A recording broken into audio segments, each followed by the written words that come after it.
Good morning, class. Today we are going to start Hindi grammar for class 3rd. This is your book Deep Jyoti Hindi Vyakaran. Deep Jyoti Hindi Vyakaran. Take out your book.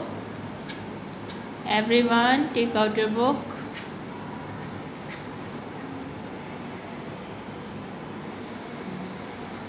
And open the chapter.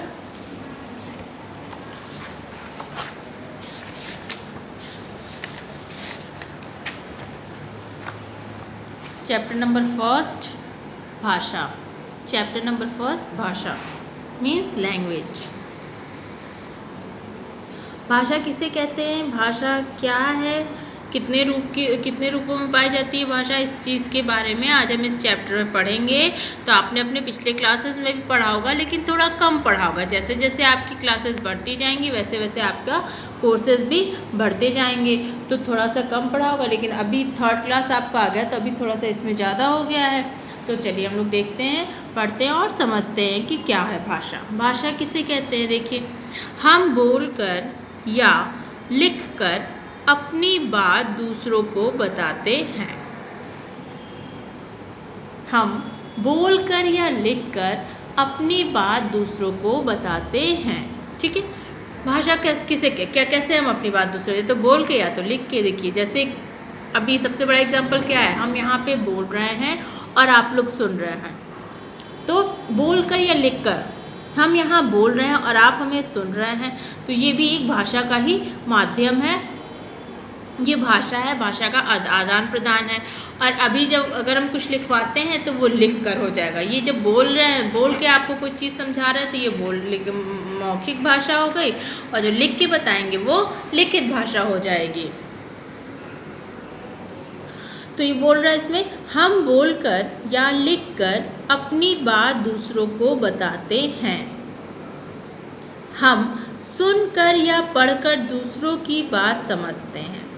अब क्या है, देखिए, हम बोलते हैं और आप सुनते हैं, तो ये सुन रहे हैं, आप सुनने का काम कर रहे हैं. ठीक है, सुनकर या पढ़कर, सुन भी रहे हैं और आप पढ़ भी रहे हैं, तो आप दोनों काम कर रहे हैं. उससे भी भाषा का आदान प्रदान होता है.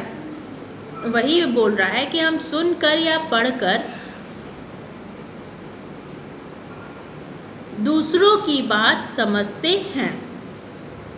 यह काम हम भाषा की सहायता से करते हैं. ठीक है, या तो हम बोलकर या लिखकर अपनी बात दूसरों को बताते हैं, या फिर हम सुनकर या पढ़कर दूसरों की बात समझते हैं. यह काम हम भाषा की सहायता से करते हैं. इस तरह भाषा विचारों के आदान प्रदान का साधन है. भाषा क्या है या भाषा किसे कहते हैं, भाषा विचारों के आदान प्रदान का साधन है. ठीक है, अगर कोई पूछता है कि भाषा किसे कहते हैं, तो हम अपने विचारों को दूसरों के सामने लिखकर या बोलकर प्रकट करते हैं, तो उसे भाषा कहते हैं. हम अपने विचारों को लिखकर या बोलकर दूसरे के समक्ष रखते हैं या समझाते हैं, तो उसे भाषा कहते हैं. वो भाषा का साधन है. बच्चा सबसे पहले परिवार में सुनकर या बोलकर भाषा सीखता है. बच्चा सबसे पहले परिवार में सुनकर या बोलकर भाषा सीखता है. इसे भाषा का मौखिक रूप कहते हैं. इसे भाषा का मौखिक रूप कहते हैं. कुछ बड़ा होकर वह पढ़ना और लिखना सीखता है. अब देखिए, जो कहते हैं ना कि बच्चे का प्रथम विद्यालय उसका घर होता है और उसकी पहली शिक्षक उसकी माँ होती है.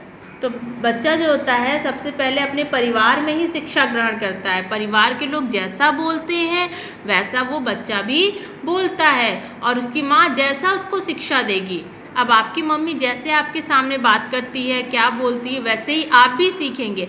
मम्मी अगर अच्छा बोलेगी तो आप अच्छा बोलेंगे, मम्मी बुरा बोलेगी तो आप बुरा बोलोगे। तो बच्चे का सबसे पहला विद्यालय उसका घर होता है और सबसे पहली उसकी जो टीचर होती है वो उसकी माँ होती है। वही इसमें भी बोल रहा है कि बच्चा सबसे पहले परिवार में सुनकर और बोलकर भाषा सीखता है। इसे भाषा का मौखिक रूप कहते हैं। कुछ बड़ा होकर वह पढ़ना और लिखना सीखता है। बच्चा जब बड़ा होता है, अभी तो सिर्फ क्या होता है, घर परिवार के बीच में रहता है तो सिर्फ घर परिवार वाले बातें सीखता है, मतलब सिर्फ बोलना कि कैसे बोला जाता है,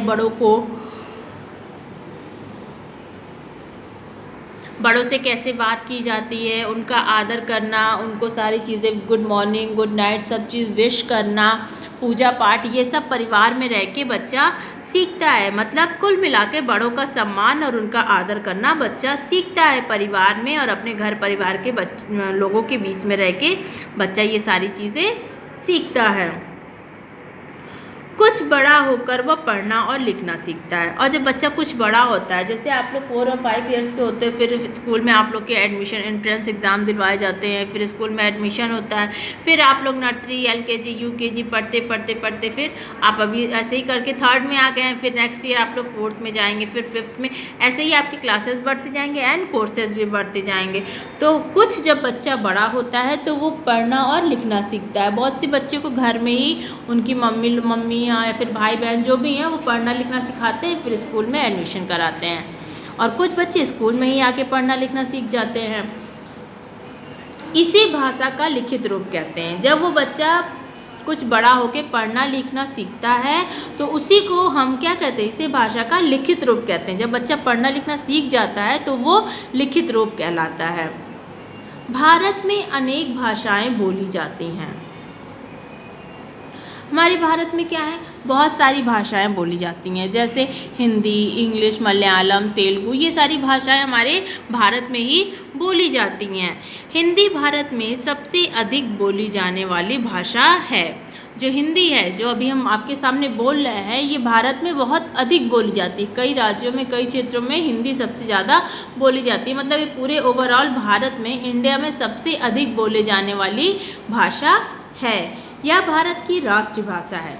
जो लोग पूछते हैं ना कि आपकी राष्ट्रीय भाषा क्या है, तो आप सीधे सीधे बोल दीजिए कि हमारी राष्ट्रीय भाषा हिंदी है। ठीक है, भारत की राष्ट्रीय भाषा क्या है, हिंदी है। कोई अगर आपसे पूछे कि भारत की राष्ट्रीय भाषा क्या है, तो आप लोग क्या बोलोगे कि भारत की राष्ट्रीय भाषा हिंदी है। भाषा को लिखने के लिए जिन संकेतों का प्रयोग होता है उसे लिपि कहते हैं। अब देखिए, भाषा को लिखने के लिए जिन संकेतों का प्रयोग होता है उन्हें लिपि कहते हैं। समझ में आया? अब पूछते हैं अगर कि लिपि किसे कहते हैं, लिपि किसे कहते हैं? भाषा को लिखने के लिए जिन संकेतों का प्रयोग होता है उसे लिपि कहते हैं। समझ में आ गया? लिपि किसे कहते हैं? भाषा को लिखने के लिए जिन संकेतों का प्रयोग होता है उसे लिपि कहते हैं। हिंदी की लिपि देवनागरी है। हिंदी की लिपि क्या है? हिंदी की लिपि देवनागरी है। तो ठीक है, सबको समझ में आ गया? ये चैप्टर आपका क्या था? भाषा। भाषा से रिलेटेड जितने भी थे वो सारी चीज़ें बता दी। देखिए, सबसे इम्पोर्टेंट चीज़ ध्यान दो, जो यहाँ पे आपका लास्ट में दिया रहता है ना, ध्यान दो। ये क्या है? भाषा विचारों के आदान प्रदान का साधन है। भाषा क्या है? भाषा विचारों के आदान प्रदान का साधन है। भाषा के 2 रूप होते हैं, मौखिक और लिखित। भाषा कितने रूपों में पाई जाती है? भाषा 2 रूपों में पाई जाती है, मौखिक भाषा और लिखित भाषा। हिंदी भारत की राष्ट्रीय भाषा है। भारत की राष्ट्रीय भाषा क्या है? हिंदी। हिंदी भारत की राष्ट्रीय भाषा है।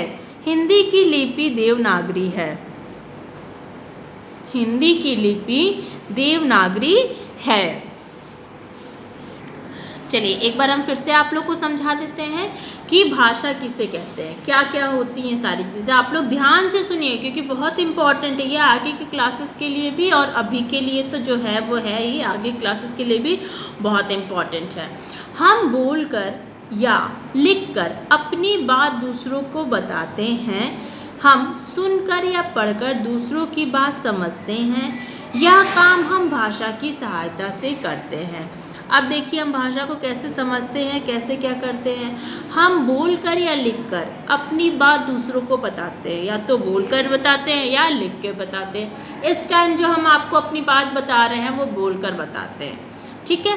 अभी जब हम आपको रिटर्न वर्क कराएंगे नेक्स्ट वीडियो में, या अभी जिस वीडियो में, इसी वीडियो में या नेक्स्ट वीडियो में, तो वो लिख कर होगा, ठीक है। लेकिन अभी हम आपको बोलकर अपनी बात बता रहे हैं, तो वो भाषा का ही एक माध्यम है। हम सुनकर या पढ़कर, हम बोल रहे हैं और आप सुन रहे हैं, तो ये आपके लिए सुनकर या पढ़कर दूसरों की बात समझते हैं। हम सुनकर या पढ़कर दूसरों की बात समझते हैं। यह काम हम भाषा की सहायता से ही करते हैं। हम ये जितने भी काम हैं वो सारा भाषा की सहायता से ही करते हैं। अगर भाषा नहीं होती तो हम आप सही से नहीं बोल पाते, वर्डिंग इधर से उधर होती सारी, और हम बिल्कुल नहीं बोल पाते, नहीं ना आप ना हम बोल पाते और ना ही आप समझ पाते हैं। तो ये सारी भाषा की सहायता से ही करते हैं। इस तरह भाषा विचारों के आदान प्रदान का साधन है। भाषा क्या है? भाषा विचारों के आदान प्रदान का साधन है। भाषा विचारों के आदान प्रदान का साधन है। अगर कोई आपसे पूछता है कि भाषा क्या है या भाषा किसे कहते हैं, तो सिंपल वर्ड में है कि भाषा विचारों के आदान प्रदान का साधन है। बच्चा सबसे पहले परिवार में सुनकर और बोलकर भाषा सीखता है। अब देखिए आप सुने होंगे बड़े बूढ़े लोगों के मुँह से कि बच्चे का प्रथम विद्यालय उसका घर होता है, और प्रथम जो शिक्षक यानी टीचर, जो टीचर होती है पहली उसकी टीचर बच्चे की उसकी माँ होती हैं, ठीक है। तो बच्चा अपने माँ से ही, बच्चे जैसे आपके घर में लोग जैसे जैसे काम करते हैं, कैसे बोलना है, कैसे क्या करना है, वो आपकी माँ ही आपको बताती है और कोई नहीं। तो इसलिए माँ को एक टीचर की उपाधि दी गई है कि बच्चे की पहली शिक्षिका, पहली टीचर उसकी माँ होती है। तो आप लोग जो भी अच्छी बुरी आदतें जो भी सीखेंगे वो अपनी माँ से ही सीखते हैं। इसलिए बोलते हैं ना कि माँ ही बच्चों को अच्छी बुरी आदतें सिखाती है। माँ बोलेगी तो आप अच्छे और माँ बोलेगी तो आप बुरे। इसलिए माँ से बच्चा सबसे पहले परिवार में सुनकर और बोलकर भाषा सीखता है।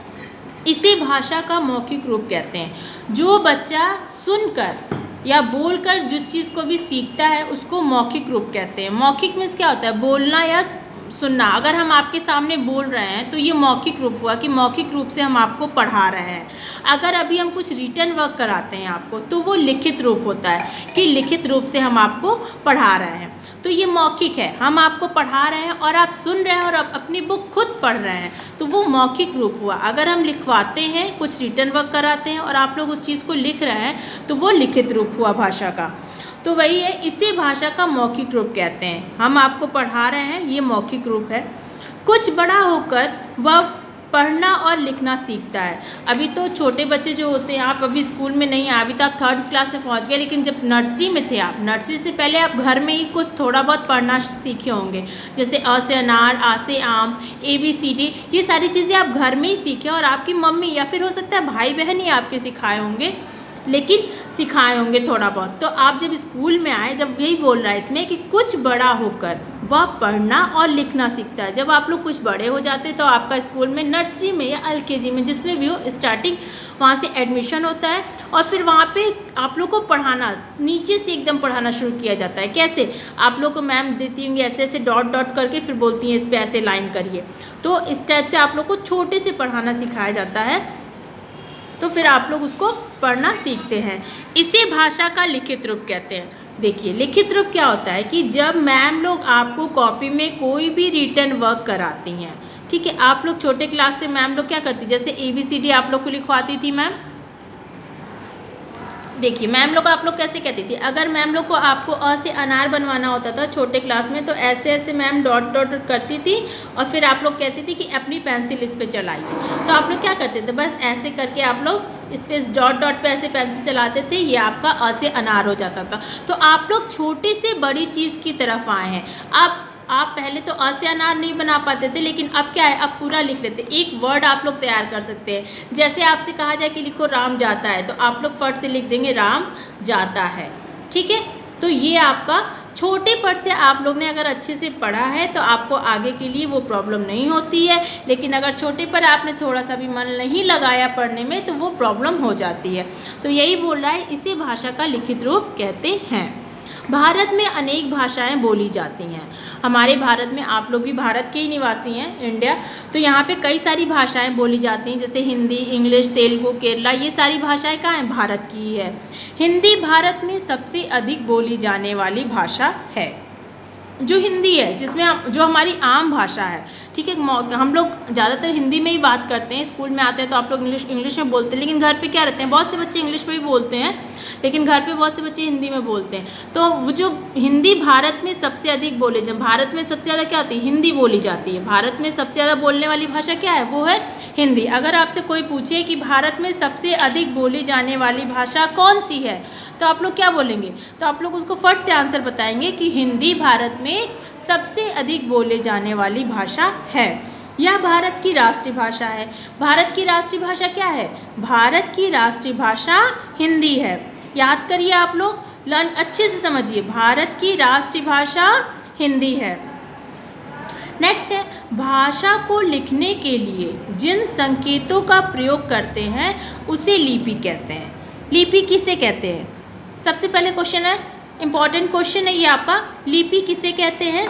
भाषा को लिखने के लिए जिन संकेतों का प्रयोग करते हैं या प्रयोग होता है उसे लिपि कहते हैं। हिंदी की लिपि देवनागरी है। हिंदी की लिपि क्या है, देवनागरी। अब देवनागरी लिपि क्या होती है, अभी तो आप लोग छोटे क्लास में, आगे 4th 5th में जाओगे तो 5th में आप जाओगे तब आपको ये पूरा डिटेल में बताएगा कि देवनागरी किसे कहते हैं या क्या होती है। सबसे इम्पॉर्टेंट ये है जो आपका लास्ट में होता है, ध्यान दो, भाषा विचारों के आदान प्रदान का साधन है। भाषा के दो रूप होते हैं, मौखिक और लिखित। ठीक है, भाषा के दो रूप होते हैं, मौखिक और लिखित। होते तो 3 रूप हैं, लेकिन अभी आप लोग छोटे क्लास में हैं तो अभी सिर्फ 2 रूप ही पढ़ेंगे। तीसरा रूप होता है सांकेतिक भाषा, मतलब संकेतों के माध्यम से, जो लोग सुन या बोल नहीं पाते हैं उनको संकेतों के माध्यम से हम अपनी बात बताते हैं। तो भाषा का तीसरा रूप क्या है, सांकेतिक भाषा। लेकिन ये अभी आपके सिलेबस में नहीं है, आपके सिलेबस में सिर्फ 2 ही भाषाएँ हैं, मौखिक भाषा और लिखित भाषा। नेक्स्ट है, हिंदी भारत की राष्ट्रीय भाषा है। हिंदी की लिपि देवनागरी है। ये आपका चैप्टर फर्स्ट यहीं पे फिनिश होता है। आई होप आप लोग को समझ में आ गया होगा। इसी के साथ साथ आपकी क्लास भी ओवर होती है, आप लोग इसको घर पे पढ़िए और समझिए। So thank you so much.